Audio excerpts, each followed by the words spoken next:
Assalamualaikum warahmatullahi wabarakatuh. Tadi yang telah kita dengarkan dari dua anak ini adalah darusan. Darusan itu bahasa Jawa tapi mengadopsi dari bahasa Arab, yaitu tadarusan. Tadarusan itu artinya saling mempelajari. Tingkatannya beda-beda. Ada yang saling mempelajari tentang bacaannya. Ada yang saling mempelajari tentang ilmu nahwunya. Ada yang saling mempelajari tentang ilmu fikihnya. Ada yang saling mempelajari tentang ilmu tauhidnya. Beda-beda, tergantung kemampuan yang melakukannya. Jadi tadarus itu rukunnya harus dilakukan minimal 2 orang. Seperti yang dilakukan mereka berdua tadi, yang satu baca, yang satu nyemak, terus dilanjutkan sebelahnya lagi, yang satu ganti nyemak. Seperti itu tadarus yang mempelajari tentang bacaannya. Kalau ada yang salah, yang satu mengingatkan. Dan itu sudah bertradisi dari zaman dulu. Zaman dulu ada sahabat. Ada beberapa sahabat itu kalau ngaji Kanjeng Nabi itu hanya 10 ayat. Dia tidak mau lebih. 10 ayat lalu mereka tadarus. Dikaji dari mulai bacaannya, lalu maknanya, lalu diamalkan. Setelah bisa diamalkan baru ngaji lagi. Tambah 10 ayat lagi, ditadarusi lagi. Bacaannya, maknanya, diamalkan. Setelah bisa diamalkan baru naik lagi. Jadi tradisi tadarus sudah ada sejak zaman sahabat, sudah ada. Tanya ya Gus, untuk tadarus apakah harus bergantian? Kalau selama ini kan memang tadarus itu kan bergantian 2 orang. Kalau memang hanya 1 orang yang baca, yang satu nyemak, apakah itu tadarus? Kan juga ada yang niatnya itu untuk memberikan sing siji wis gede, sing siji cilik. Sing gede cuman nyemak. Nah, itu apakah juga bisa disebut tadarus? Jadi ada beberapa macam istilah. Kalau yang satu baca, yang satu nyemak tok, itu namanya semaan. Semaan itu namanya. Yang satu kayak kalau ada acara ruahan itu, yang satu baca satu hataman, yang satu cuma nyemak tok, itu namanya semaan, bukan tadarus. Kalau tadarus itu caranya seperti tadi. Yang satu baca, dilanjutkan lagi, baca yang satunya, dilanjutkan yang satunya lagi, nyambung menyambung. Itu namanya tadarus. Saya punya pertanyaan pribadi ini, Mas. Tentang tadarus di musola itu kan biasanya ada yang pakai speaker ya. Nah, sebenarnya apakah diutamakan yang muda atau yang tua yang pakai speaker? Kan kalau mungkin di desa-desa itu kan beda-beda ya Mas. Ada yang mengutamakan yang sepuh, ada yang menamakan wis sing nom wae. Sebenarnya kalau Mas Sapang sendiri memandang itu seperti apa? Ini kalau mungkin adatnya di kota sama di desa beda ya. Kalau di tempat saya sengaja saya bagi 3 kelompok. Kelompok pertama yang sudah lancar bacanya, mereka tadarus sendiri memakai speaker, ditaruh di pengeras suara di atas. Kenapa kok di atas, kok tidak di bawah? Karena niatnya syiar. Kalau di bawah namanya bukan syiar. Kalau di bawah tidak usah pakai speaker. Ngapain pakai speaker kalau di bawah? Di atas itu niatnya memang syiar. Karena kalau tidak di bulan Ramadan juga tidak pantas. Pantasnya hanya di bulan Ramadan. Kelompok kedua biasanya yang masih sekolah MTS atau aliyah, mereka sudah lancar tapi masih belum mapan, jadi masih belum belajar. Mereka buat kelompok sendiri sebagai generasi berikutnya meneruskan yang pakai speaker pada masa berikutnya. Yang kelompok ketiga ada yang anak-anak sifatnya setoran. Saya yang nyemak, mereka ngaji satu persatu.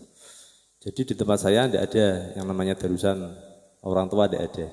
Karena di tempat saya tradisi orang tua di tempat saya itu mereka memakai prinsip regenerasi.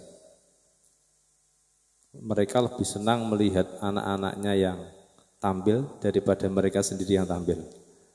Itu penting itu. Jadi contoh anak-anak di tempat saya itu yang masih kecil, masih SD MI itu, setiap selain di bulan Ramadan, itu yang nyemak ngaji bukan saya. Karena itu bukan generasi saya. Itu nanti yang mimpin bukan saya. Itu yang mimpin nanti adik saya. Jadi yang saya suruh nyemak adik saya. Meskipun saya nganggur tapi tidak saya yang nyemak. Kalau saya nyemak yang di atasnya lagi.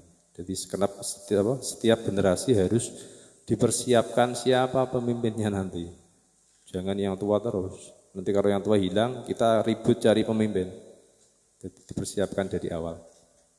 Itu bisa dipraktekkan, bisa juga ditolak juga tidak apa-apa. Oke, terima kasih, sangat mencerahkan ya itu. Jadi pentingnya regenerasi dan sebenarnya tadarus itu tidak hanya saling semak bacaan, tapi juga saling semak ilmunya, bacaan dan lain sebagainya, dan sudah ada sejak dulu. Pripun? Rutinitas, ya. Semoga kita selalu istiqomah di bulan Ramadan ini, dan yang di rumah saja, kalau memang tidak bisa tadarus di musola atau di masjid, bisa tadarus di rumah sama adiknya, sama bapaknya, sama pasangannya yang sudah, ya. Ya, pasangannya kan harus berpasangan. Oke. Harus 2 orang. Harus 2 orang, harus berpasangan. Kalau jomblo nggak bisa. Ya, sepertinya ini kalau Al-Mubarak nggak ada selawatannya kok kurang gimana gitu ya. Jadi kita mohonkan selawat dari Mas Apang dan adik-adik. Monggo selawat. Oke. Ya. Oke, sebelum kita selawatan, untuk sekedar merefresh benar macamnya, merefresh. Biasanya darusan itu kalau sudah menjadi rutinitas, itu biasanya nyawanya hilang, rohnya hilang. Sesuatu yang sudah menjadi rutinitas, maka biasanya rohnya akan hilang. Nah ini bisanya apa ya? Supaya tetap ada ruhnya, kita butuh sedikit pencerahan. Pencerahan itu sesuatu yang mungkin sudah lama tidak kalian dengar, atau sesuatu yang mungkin belum pernah kalian dengar. Nah, ini tadi yang dibaca adik-adik berdua ini tentang mulai surat Fatihah dan Al-Baqarah. Saya akan sedikit mencerahkan. Mungkin kalian bisa menjadi cerah. Mungkin saja. Amin. Jadi yang saya akan menyinggung 2 ayat saja. 2 ayat saja. Ayat yang pertama, Bismillah. Coba kalian maknane nggih. Bismillahirrahmanirrahim itu maknane apa? Pakai mic. Bismillah. Kelawan nyebut asmane Allah. Kelawan nyebut. Nek kula nek manani ngaten. Saya kalau manani gini, Bismillah dengan nama Allah. Betul menyebutnya. Bismillah dengan nama Allah. Ini kalam yang ampuh ini. Bisa dibuat apa saja. Bismillah dengan nama Allah saya belajar. Dengan nama Allah saya menyembelih. Dengan nama Allah saya bekerja. Dengan nama Allah saya makan. Dengan nama Allah saya tidur. Itu kalam yang ampuh. Kalam yang ampuh. Rapalan yang ampuh itu Bismillah. Kenapa maknanya hanya dengan nama Allah? Karena lafadz Bismillah itu bisa diucapkan. Bismillahirrahmanirrahim. Bisa juga ditulis. Nah, ditulis jenenge nyebut ora? Tidak, ditulis tak bisa. Ketika orang yang mau ngarang buku biasanya diawali dengan tulisan Bismillah, tidak disebut, ditulis tak.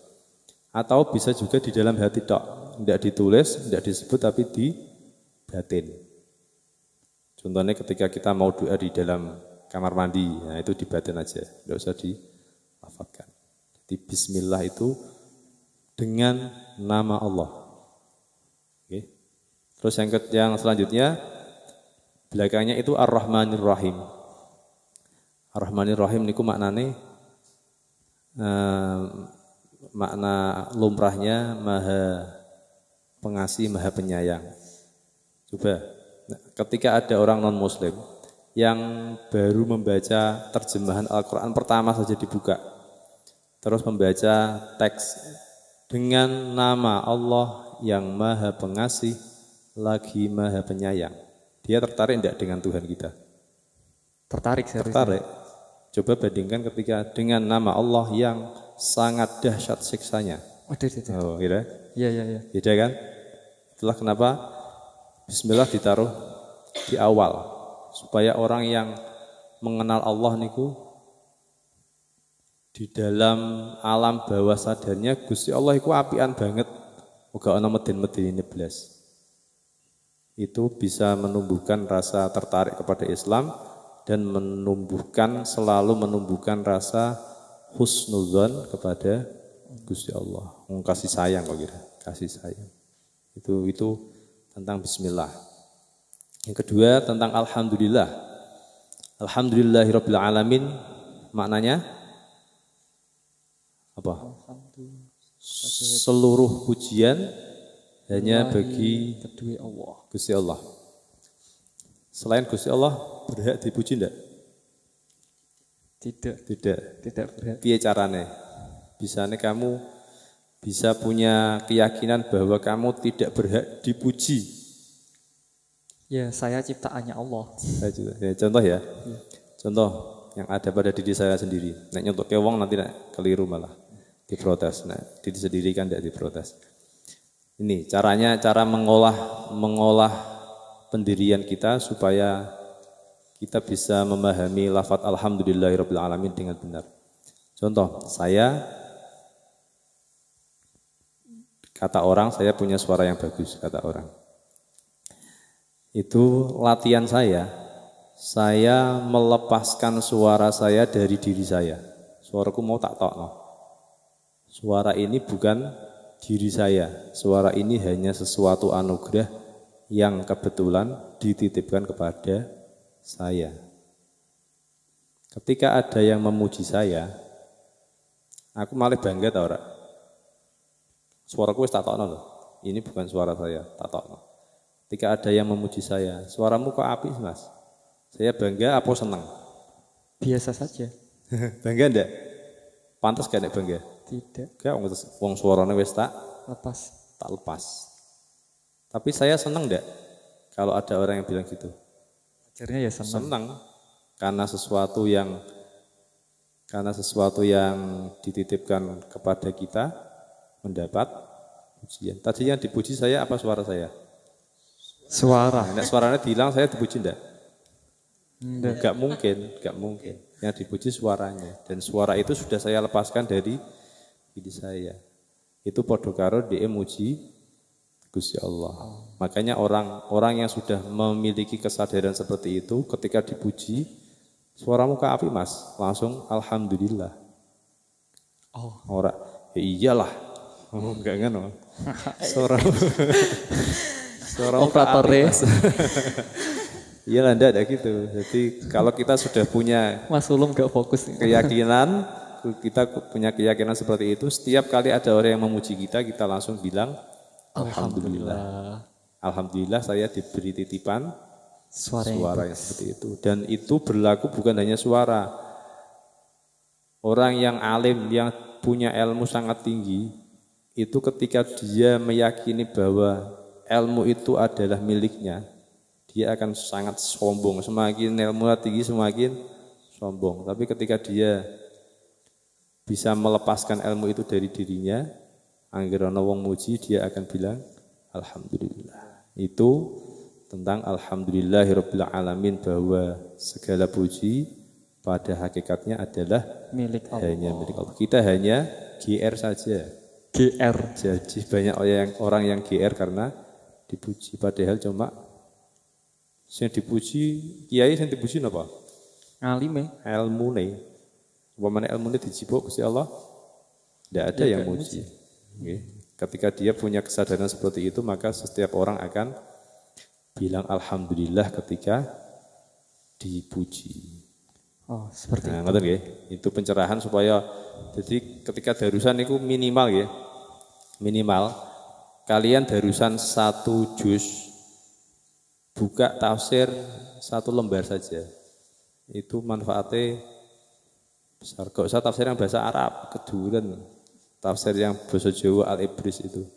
Tafsir wong Jawa. Itu tradisi itu sudah diterapkan di keluarga saya. Ibu saya itu kalau deres pasti pakai Al-Ibris. Saya juga seperti itu, kalau deresnya 1 juz, baca Al-Ibrisnya 1 lembar. 1 juz tekan-tekan nanti ngajinya. Itu bisa merefresh roh kita yang rutinitas biasanya kehilangan nyawanya, maka akan menjadi rutinitas yang bernyawa. Ngerti ya? Iya, gitu ya pesannya. Jadi kalau membaca Al-Quran, kalau bisa sambil baca terjemahannya. Jangan 1 lembar baca Al-Quran, 1 chat dibalas. Ada kan yang seperti itu, ada yang di rumah pasti guya-guyu dewe mesti. Aku ngono. Jangan ya. Oke. Langsung saja kita Al-Quran di tangan kanan, HP di tangan kiri. Atau kebalikannya. Jangan ya. Oke, yuk selawatan. Oke, kita selawatan dulu.